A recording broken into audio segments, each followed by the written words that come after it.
Lock down the starters. Lock down the starters now. We tried that with Weed Cat. It broke free. It got up on 2 legs. We gotta lock the rest down. The dog needs to be locked down. It's gonna get up. You saw it with Incineroar. It's gonna happen here, alright? I mean, the green Angry Bird? Nah, I don't care about that one. At least the lizard looks kind of normal, right? Let's be honest, it's got that Power World aesthetic. I think they all kind of got that vibe. And we've only seen 3 Pokemon. This is it. This is all we've seen, right? For Gen 10. This is Gen 10! You feel old yet? It came out 30 years ago. This is the 30th anniversary. We got Pokemon Waves and Winds. And the aesthetic of it? Sure. I like it. I like the vibes. It gives me the early 2000s vibes. You know, those great games, that nostalgic Kiss, Jak and Daxter, Ratchet and Clank, Super Mario Sunshine. Yeah, all these ocean games, even Sonic Adventure. I remember all of these. I'm like, give me that summer adventure vibe again, yeah? Those were the times. And hey, if we're going to be diving again, yeah, bring back the HM dive, Pokemon Emerald. I remember those days. Let's bring them back again. And this time you got the 3D environment to fully swim around in. This could be sick. Honestly, this could be a cool Pokemon. Thing is, I don't trust Pokemon. And I think you're a fool if you do. Have you seen the recent games? Have you seen what they did? ZA? Do you remember that? Do you remember how botched that was? Scarlet and Violet? The glitches at the beginning? Yeah, no, these games were funny. They were great. My game froze! And don't forget Sword and Shield.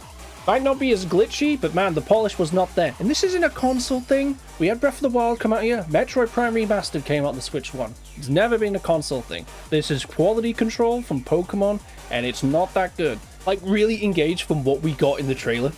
And what do we see? What do we see? We saw Pokemon. They were floating about. We had Wailord. We had some, what was it, Slugmas in the volcano. Yeah, this is nice. Some cool environments. Is this representative of the gameplay we'll be given?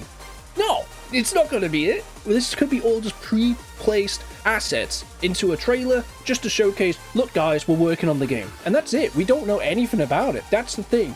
I want to be hyped. I want to be like, damn, this is cool. I love the premise. I like the idea. The foundation could be great.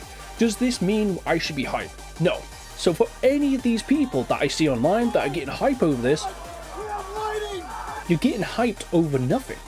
I have no idea what the gameplay is going to be. Will it be different from the others? Is this just going to be Scarlet and Violet again? I'm hoping this will be the next generation Pokemon game, but a true next gen, something that innovates, that builds upon the priors. It has to be something that makes me go, I need to play this in my life. This is worth my time. Because lately with Pokemon, that hasn't been the case. And should I talk about the rest of the anniversary? The presentation that went on?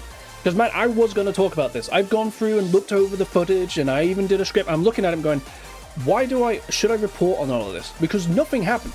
They just showed updates for the mobile phone games. They showed off the Minecraft X Animal Crossing Pokemon game, which I don't think is going to be that good. Sure, some people will play it. You'll have some girls playing it. That's about it. There's not many people that will play this. Bring me back the times of Pokemon Ranger. Bring me back Pokemon Mystery Dungeon. You remember those innovations, those gimmicks?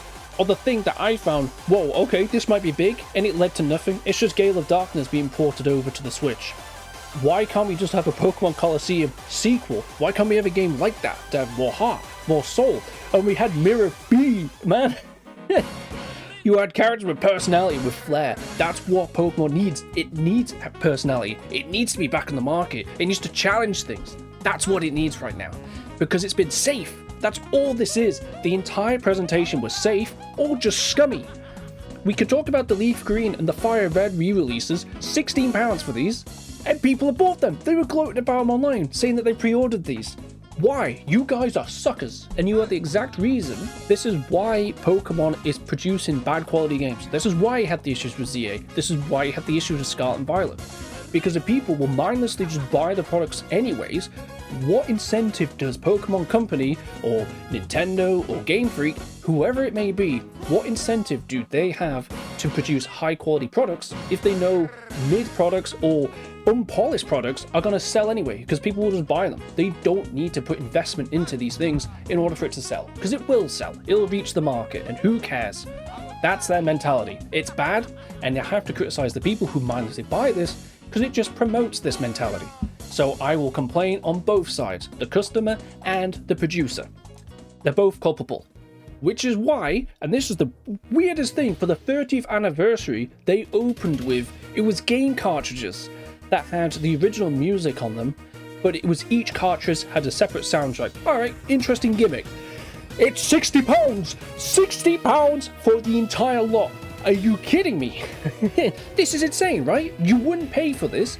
Back in the day, you would buy the original game, you got all the soundtracks on that game, and you could play the game. You had the experience of enjoying the rest of the product, not just the songs. Whereas now it's like, here's a cute gimmick. And then they're going, alright, buy it. And people have. It's sold out. Is this a scalper issue? It could be. You've seen the videos of the scalpers. But the scalper market wouldn't exist if people weren't buying it anyway. Scalpers only exist because people buy off the scalpers.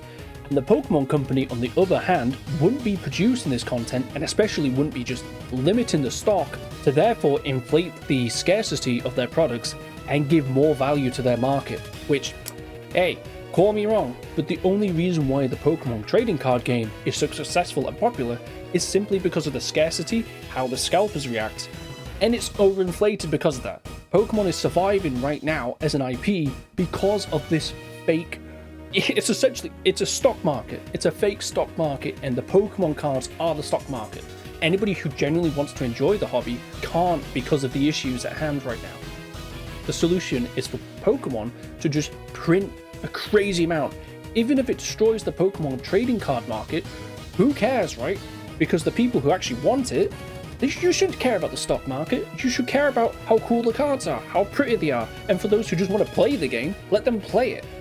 That's the issue with Pokemon right now. They are pushing these scummy practices when there are simple solutions to fix it, but they won't in the name of profit. And people are happy to still consume it instead of going, look guys, they have your nostalgia in their hands and they are strangling it, they are throttling it, and they're getting away with it.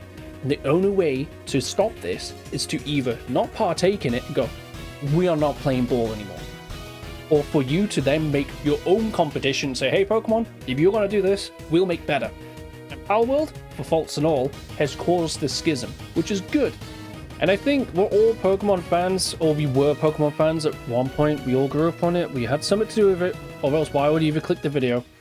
I just look back to the DS era, and I see that as the peak of Pokemon. Yes, I am a sucker for the pixel art style, and I know a lot of other people are too. People have already made pixel art of the new starters, and honestly, I'm loving the look of it. Why doesn't Pokemon just go back into the pixel art style? That's clearly what people really loved, and in Black and White too, they nailed down the animations, the aesthetics. I understand, if you are making 3D Pokemon, making animations for every single one, that's going to be tough. Whereas if you do pixel art, it's not as hard. The thing is, you don't even have to reinvent the design. You had a working formula in the past, just do that and polish it. Make the game great. So then I can go, I want this, I would recommend it to others, and I say this is worth your time. Maybe they can change direction, maybe they'll steer the ship. But as I'm seeing it, I'm doubtful. And it's mainly when I look at the Pokemon Company, that's the issue. I'm not pinning the full blame on Game Freak, and I mean they've got their plant game coming up as well, so there's a lot on Game Freak's plate. But I wish them all the best, hopefully it's good, but you have to prove it to your audience. And that's the mentality you should go in with. So thanks for your time, if you stayed around until the end. Seriously, no, thank you, it means a lot. I'm a nobody, and I appreciate all this time, so thank you, and enjoy the rest of your day.